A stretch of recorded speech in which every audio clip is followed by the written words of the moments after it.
Hey, everybody, welcome back. I am really glad that you're here. This week, I am talking to Daniel Austin, who is a best-selling author. Daniel has written a children's picture book, and it is a story of a puppy that comes from some of the things that Daniel has learned in his own life.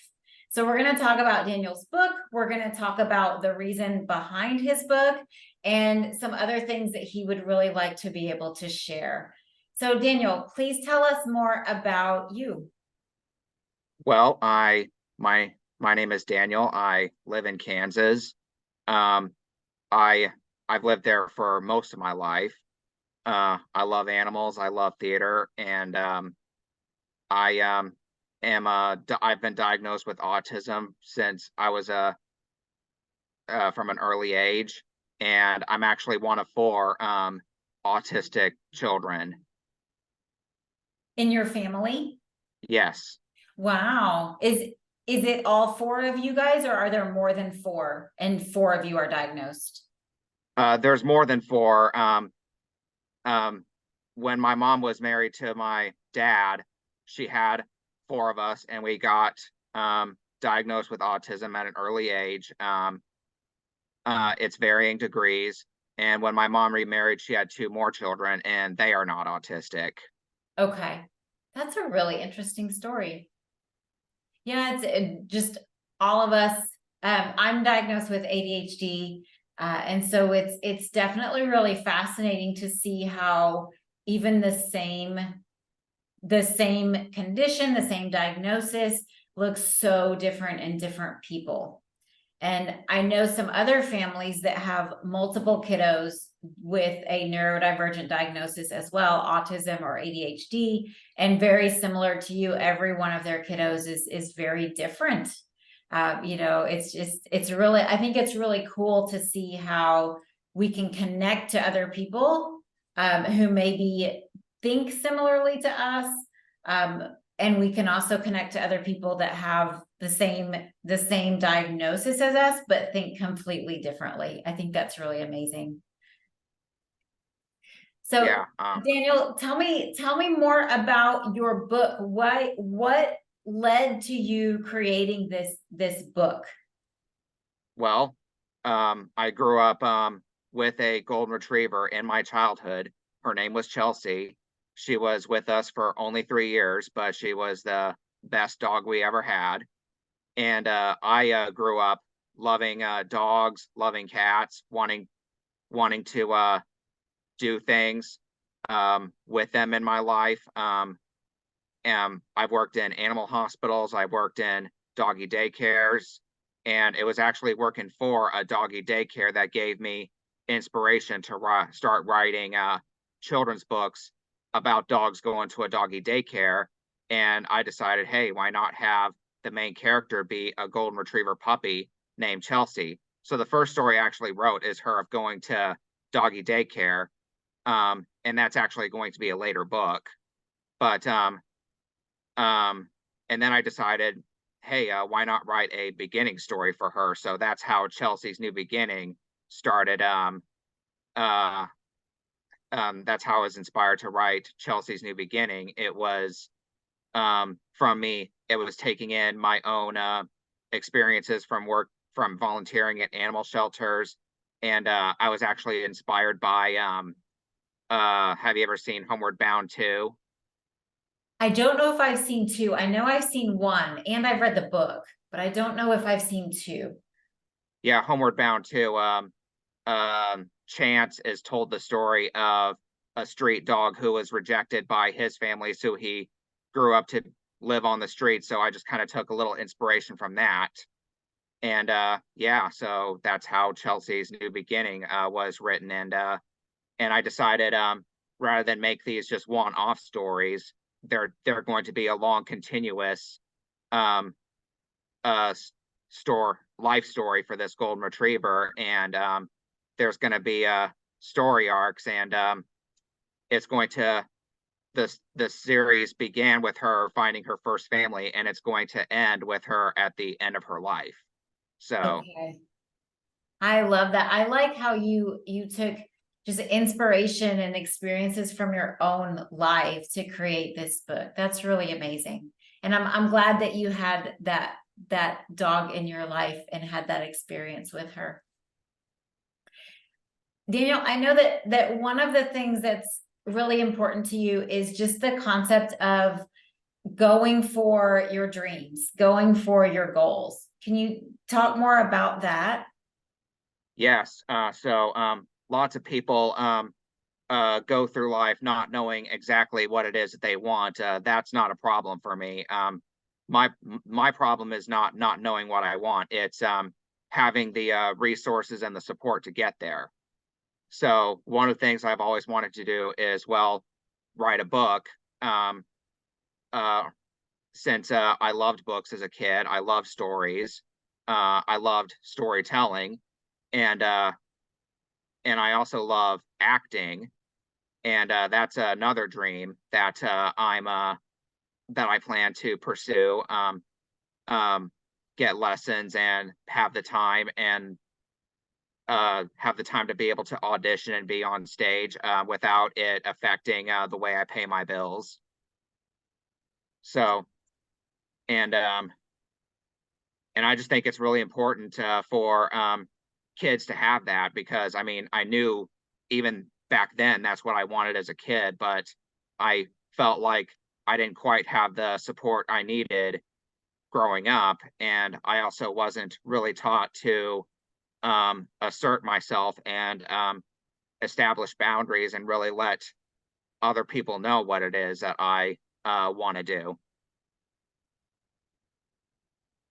When you mentioned not having the support growing up, what do you think could have been different that maybe would have helped you accomplish this sooner or in a different way? Well, some of it is actually kind of personal, but I do wish I would have at least talked to some school counselors in high school. Like for instance, I was in choir, and I started choir when I was in fifth grade, and everybody told me I was a good singer, and it didn't really occur to me that um, you would need lessons as a singer. I was under the false impression that getting singing lessons means you're a bad singer. But that would have really benefited me, because when I got into high school, I didn't quite, I wasn't able to really have the success I envisioned for myself once I got into choir in high school. And without it going into too much detail, if it was something I could do over again, I would have definitely gotten lessons singing and piano from an early age. That's a really amazing concept that I think that's something that probably a lot of people think about, is that if you're getting coaching, getting extra support, getting lessons, that it's for something that you are struggling with. But yeah, I think that's such a great point to delineate that we can get lessons and coaching and support for anything. It could be something that we are already doing, but maybe we want to be able to do it at another level than where we currently Exactly. are. Yeah, that's It a doesn't, great point. yes, it doesn't mean you're not good at it. It just means you're getting better at it. And that's always good. Yeah, I really love that point. I'm a triathlete, so I compete in triathlons, and I spent a long time just learning on my own. But then when I went to do a really involved long one, I realized I needed someone to help me because I'd never done that before. I didn't know, most of us don't know how to do things that we've never done before. So I Right. think that's a great example. I had already been racing for several years at that point, but I knew it was a different level, right? It was Hmm. something, it was a new aspect of it. So that's such an interesting concept. And I can see how most people would feel that way, that if you're getting extra support with something, it might make it seem like it's because you're not good at it, but it's actually because you want to be better, even if you're already good. exactly. And that actually may be something I explore in the Chelsea, the Golden Retriever books, because dogs get training. And Chelsea is actually going to end up being a therapy dog. And in my third book, Chelsea and Benjamin, she's going to meet her new owner, Nathan's brother, Benjamin, who is based on my brother, Jeremy. And she's going to be a therapy dog for him and lots of other disabled individuals, especially those diagnosed with autism. Okay, this sounds like such an amazing series that you're creating. One of the things that I believe is that I think everybody should and has the capacity to dream and have whatever goals they want for themselves. I think Right. for some of us, it may take us longer to get there, and we may need more support along the way. But I don't think that the dream or the goal needs to be any different than it would be for anybody else. It just may take us longer, and we may need more help to get there. Right. And that's often why so many people give up, is because it's taking a really long time. And that's something I want to offer as uh, encouraging advice to people who are listening to this, who are in that boat. Like, just keep going at it. Someone important to me told me to never ever settle, and that's what I'm not going to do. Is I'm never going to settle. It is I will admit, taking a lot longer for me to achieve the dreams I envisioned having them uh much longer time ago, and if I had it my way, I'd be enjoying it right now. But I'm just going to keep going at it, no matter how frustrating it is. Yeah, I think it's really inspiring how committed you are to your goals and your dreams. It's really inspiring. I think sometimes there are, if we have a goal or a dream that seems really big, like I know I've worked with students in the past. One student really wanted to be a special education teacher. One student wanted to be a doctor. One student wanted to be a veterinarian. And so Right. I talked to them about what can we do along the way to get closer to that. So Hmm. obviously there's classes and degrees and schooling that goes into all of those. But Right. also, can we get a job as a teaching assistant? Can we get a job Yeah. as a veterinary tech? Because I think there's some of our dreams and goals are very long term, but I also think it's really important to do things along the way that are moving us closer to it.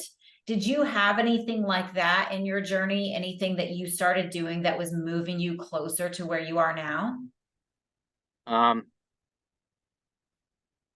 it was really if I so I'm just gonna say, when it comes to the singing, acting, and performing, I took classes, and it started to become clear to me that while I did learn some stuff in those classes, um, I wasn't really getting the um, when I took singing and acting in high school, I was learning um, some stuff in class, but I wasn't getting the one-on-one attention I needed, and that's what and I learned that I really learn best with one-on-one coaching.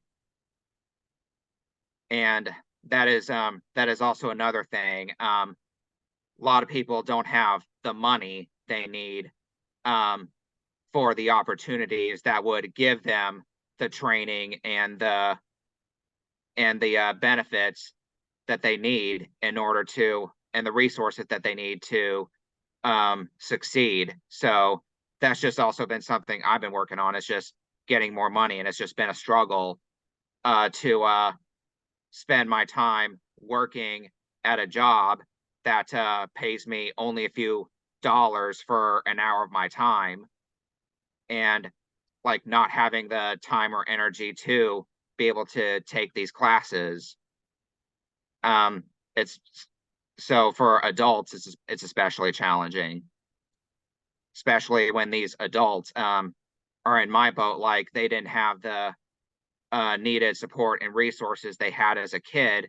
And on top of that, they were diagnosed as autism. So maybe they weren't also taken as seriously as maybe a normal child would have been. Yeah, I definitely relate to your feeling about learning things better when it's one-on-one. I definitely relate to that as well. For me, sometimes it's because I have a hard time understanding some concepts, and so I do better one-on-one when someone can actually explain things to me. Sometimes I get kind of lost in a group. Right. Um, so I definitely understand that. And yeah, to your point about just the financial resources of things that are one-to-one. Um, yeah, that I can see how it can definitely sometimes in the ADHD world, there's this concept called the ADHD tax. And it's basically the concept is that we pay more as a result of having ADHD. So some examples are we forget to return things, and so then we end up having to pay for them. But that I think that would be another example of that, maybe a neurodivergence tax, where we learn much better in smaller groups or one-on-one environments. But if you're talking about things that are a course, a program, training, tutoring, teaching, then there's obviously, yeah, a higher cost for that. Yeah, I definitely see Yes, that. for sure. And I know that you also mentioned one of the things that is really important to you is having a trusted adult that can help you with pursuing your goals. Is that something that you've been able to have in your life? Yes. I do have a life coach that I communicate with. Um, and there are I do have a I do have a singing coach now. I was able to find a uh, voice a teacher for voice lessons that I was able to afford at a much lower rate than I had in the past. So fingers crossed, knock on wood. Hopefully, I don't lose something like that again. I've had to take a lot of hiatuses from from uh from that really important goal of mine. So um once things really start improving for me, I'd like to be able to add on acting one on one, and eventually be able to take on different types of acting like improv and Shakespeare and other stuff like that. Just learning that and dancing especially. I feel like that's what really trips me up in auditions. I've always believed that when it came to dancing, it was my weakest, and that may be why I'm not having the success I want to have when getting cast in a stage production, even if I'm not going for a dancing part. Okay. So that's something else that you're looking at adding as well as maybe some dance support. Yes, Okay. and I'm not concerned about being a professional dancer or anything. I just want to be competent. I won't say no to professional level though. I'm Okay. I think that's a really great mix. You're looking for ways to improve things that you're already skilled at, and you're looking at ways to improve things that are more challenging for you. I think that's a great mix. I think a lot of times for everybody, we tend to focus on the things that are difficult for us, and we tend to feel like we should be better, we need to be better. And so we tend, even in the school system, that tends to be a lot of the focus is the things that we're struggling with. But I mhm. also think it's really important, like you mentioned with the singing lessons, to be able to get support in the things that we enjoy and the things that we show aptitude for, so that we can grow even more in those areas as well. I think it's really important to have a balance between those two. Yes, I agree 100%. I think in the neurodivergent world, I think a lot of things are geared toward our deficits and our challenges. And I think it doesn't always leave time and energy for us to work on the things that are important to us. I think sometimes we tend to be in possibly tutoring support, possibly different therapies, different interventions. And one of the things that I feel like is important is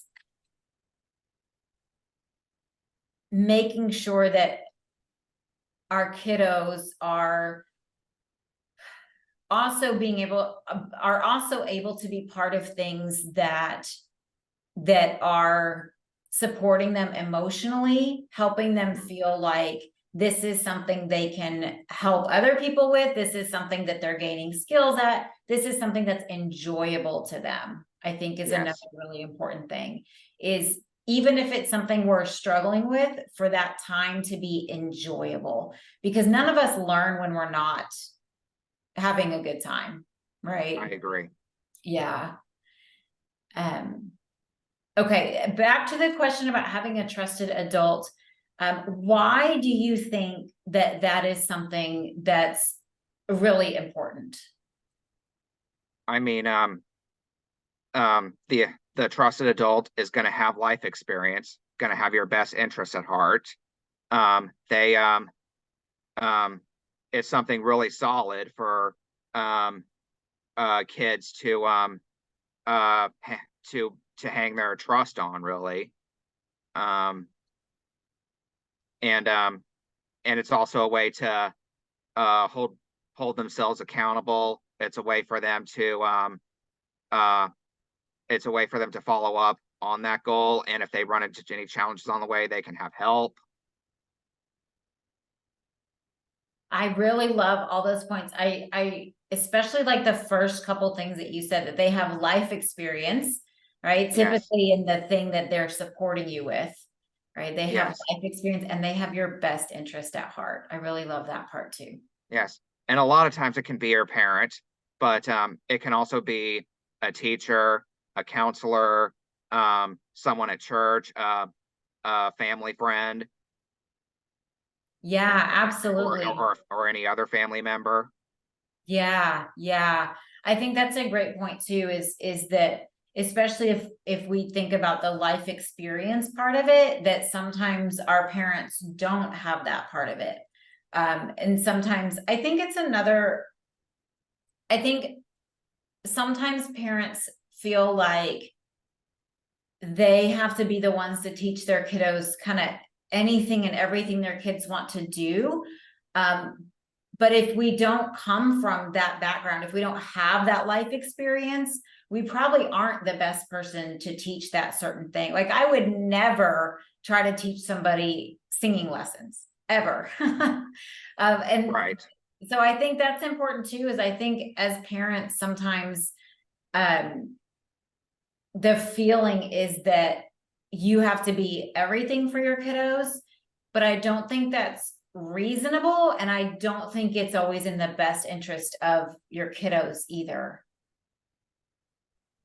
right. And there's also the challenge of if you don't get support from your parent, whether they want to shield you from disappointment, or they just don't think, or they have something else in mind for you. I think it's just better to reach out to to other adults, let them know what it is you really want, and maybe just trying to find a way to bridge that gap with your parents, and just try to get away to where you can see eye to eye. Can you talk more about what you said about parents possibly wanting to shield their kids from disappointment? Well, for example, um, getting back to singing, it's no secret that the music industry, the entertainment industry, it's highly, highly competitive. In fact, even if you're incredibly talented, there's no guarantee someone will even notice you, because you actually get in through somebody who knows you. That's that's something I wish I would have learned when I was younger. It's not about how good you are; it's about who you know. Um, but but assuming the myth that it's done by talent alone is true, you have parents who may not think you're good enough. You have parents uh, uh, who think you auditioning or going for your dream is not a good idea because um, you may not make it. Um, or even if you do make it, the industry is going to badly mistreat you, which does happen. Yeah. And I think I'm not a parent, so I'm not able to speak from that perspective, but I do think there's definitely, as a parent, one of your primary roles is to protect your kids, right? To help ensure that they grow up safe, healthy. And so I think Absolutely. that's a hard balance. Um, Hmm. and I do, yeah, I can definitely see how that would be a hard balance for parents between wanting to protect and support and nurture your kids, but also encouraging and supporting them to do the things that they really show a passion for. Do you have any kind of suggestions on how parents can balance that? Well, I'm not a parent either, so I can't really speak from that perspective myself. However, I do think it's best to just try to understand your child, listen to your child. Don't just shut down the discussion. Don't try to just uh, control. Um, just don't try to control like um, these things for your child. Just just really see if there is a way you can compromise. See if there is a way you can um, help your child. Um, bah, and and and maybe just do your research. See what options are out there. Really. Yeah, I think those are great suggestions. I also know, I think this may be kind of on the other end of that. For people like me who have ADHD, we tend to kind of be full of ideas and things that we want to try and things that we want to do. And what I have learned and what I know other people in my life have figured out is that just because I say something today doesn't necessarily mean that 3 days from now I still care about it.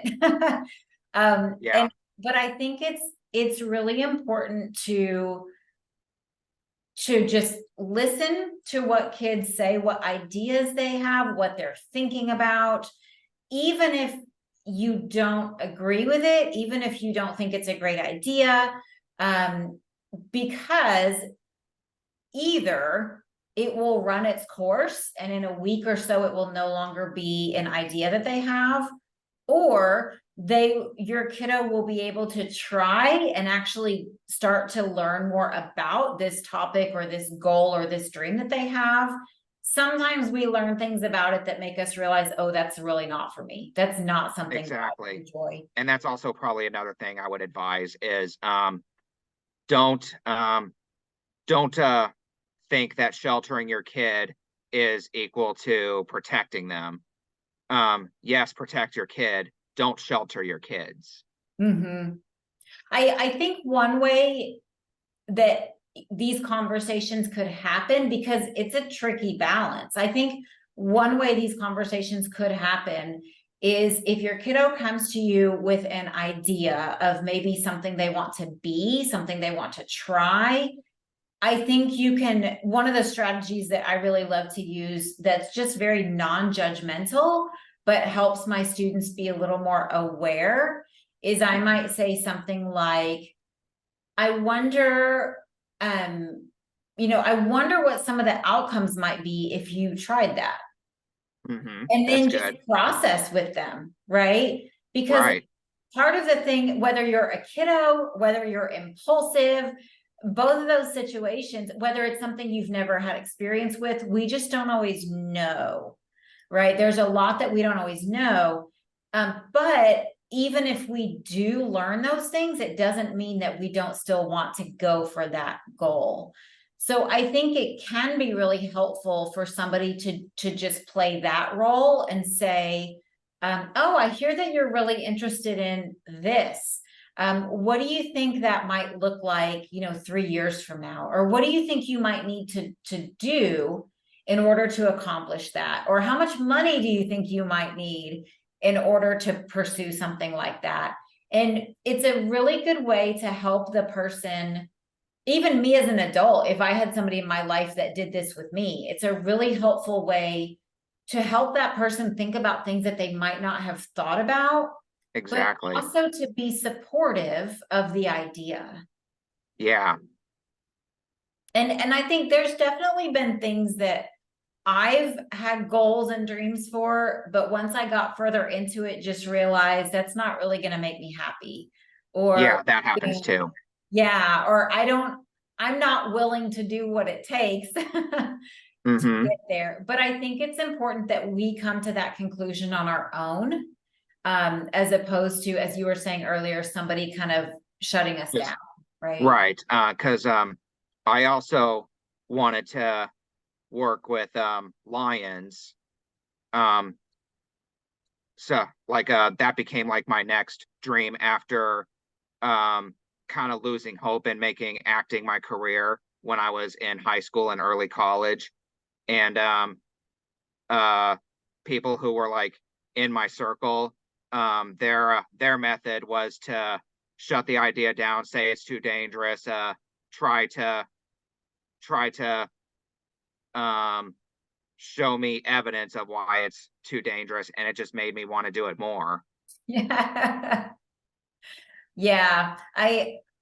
I can definitely see that. I think I had some experiences in my family when I was maybe high school, college age, of just kind of coming up with things that I wanted to try or things that I wanted to do, and having one parent just basically say, that's not an option, you know? Yeah, And everything's an option.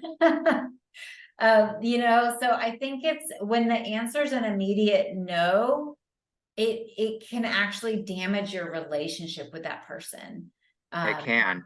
yeah, I mean, um, if you were a compliant child like me growing up, you do whatever some adult tells you, or when you're older, and you're past the age of 18, you think this person can't tell me what to do, and the more methods they inflict on me to try to control me, it's just I'm not gonna look upon that person as favorably later on down the road, even if you are do if you, even if you do think you're doing this for my own good.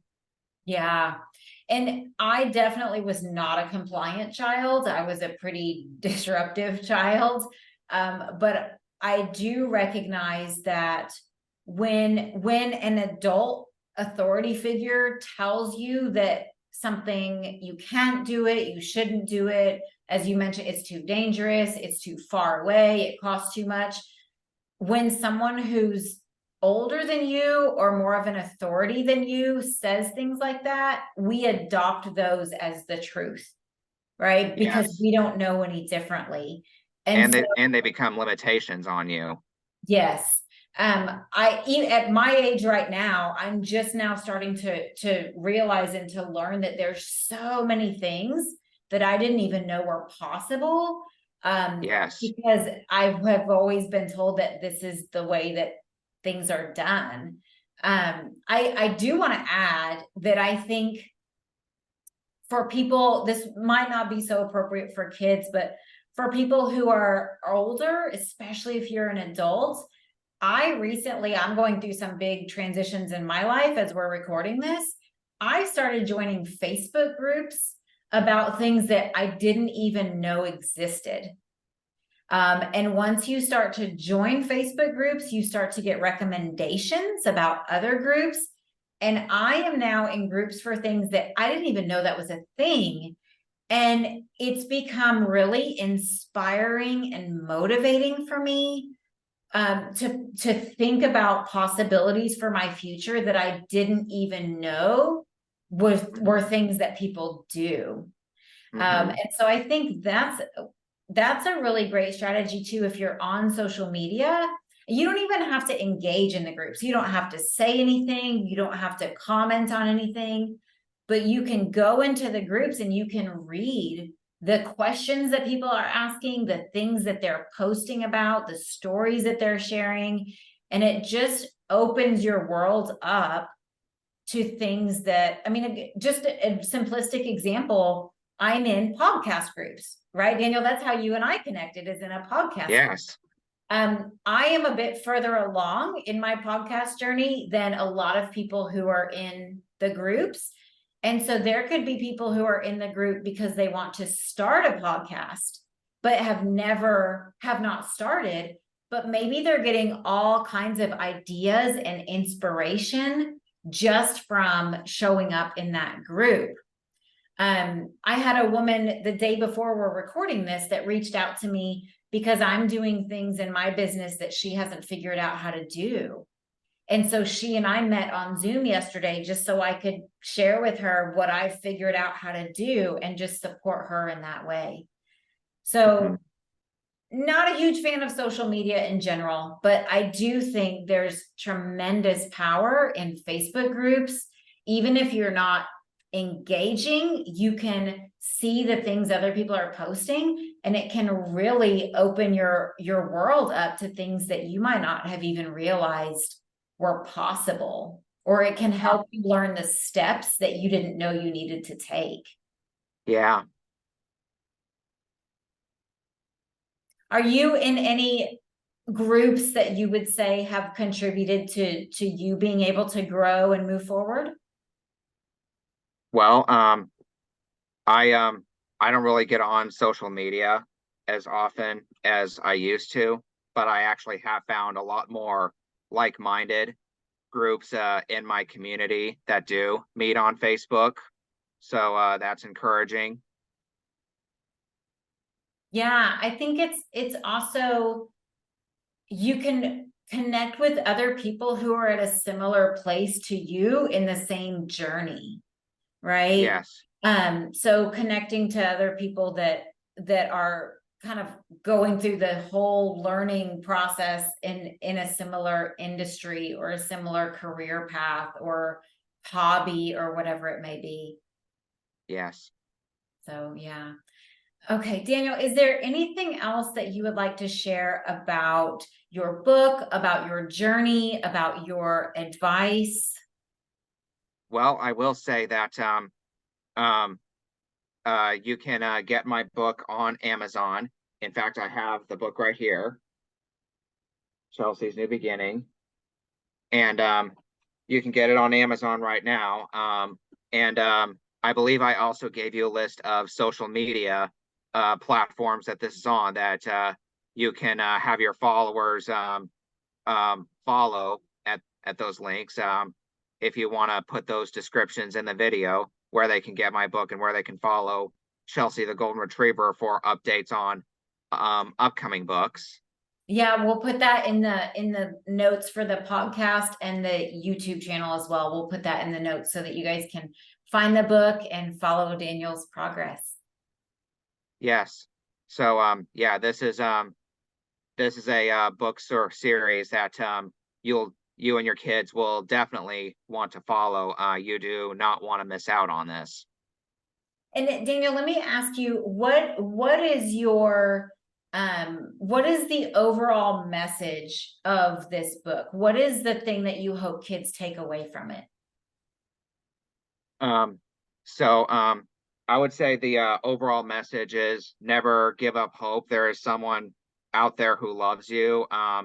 This will also teach children pet responsibility. This will my goal is also to help kids become more interested and more involved in animal rescue because there are lots of dogs, lots of cats out there that need a home. Those are, man, that's a lot of really great concepts in one book. I definitely agree the concept of teaching kids how to care for pets when they're young. I think that's a Yes, really important concept. Animal rescue, obviously. And then like you said, just the concept that we're never alone and there's always somebody out there who loves us. yes. So those are a lot of really great concepts. Okay, Daniel, thank you very much for joining me. Thank you for your time and congratulations on this book and on all the future books to come. All right. Thank you very much. Thank you for having me here. Thank you everybody for joining me and I'll see you again next week. I'm glad you're here.